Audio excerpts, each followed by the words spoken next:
Jonathan, son papa est Saül. Son papa avait tué David. Mais David, Jonathan, dit que moi, je tisse alliance avec toi devant Dieu.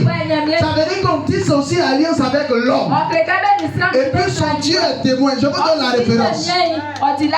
Je vous donne la référence pour que vous lisez à la maison. Alléluia, alléluia, alléluia, alléluia.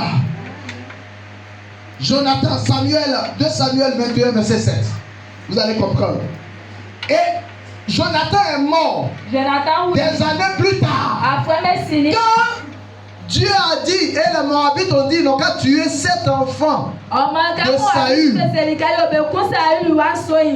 À cause de l'alliance entre David et Jonathan. David décide d'épargner l'enfant de Jonathan.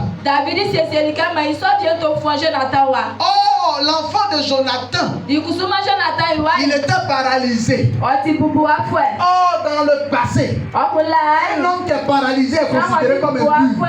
Là où les gens se rassemblent, il ne peut pas se rassembler. Un homme qui est lépreux, il ne doit pas se rassembler là. Une femme perd du sang, elle ne doit pas. C'est pourquoi vous voyez, quand ceux qui prennent des petits ont dit, quand tu vas te menstruer, tu te considères comme impur. Vous voyez un peu. Maintenant, David se souvient qu'il a tissé une alliance avec Jonathan, malgré qu'il est mort. Parce que Dieu veille sur les alliances. Je voulais te poser la question. Est-ce que tu as déjà tissé une alliance avec ton père? Quelle parole ou quelle action qui marque l'esprit de ton père?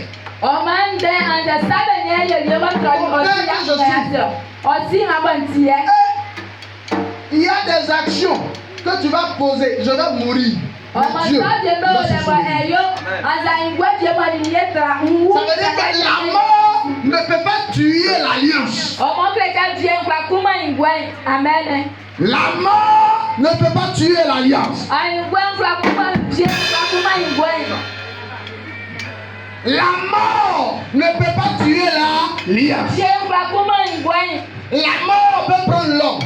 C'est pourquoi quand nos parents sont morts, le démon est là, il réclame toujours.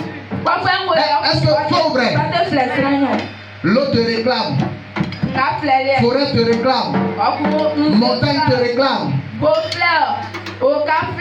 Pendant que toi tu n'as jamais été là-bas. Je voulais te dire ce matin, quelle alliance tu as tissée? On dit Joseph est mort des années plus tard. On va annoncer à Jacob que ton fils vit.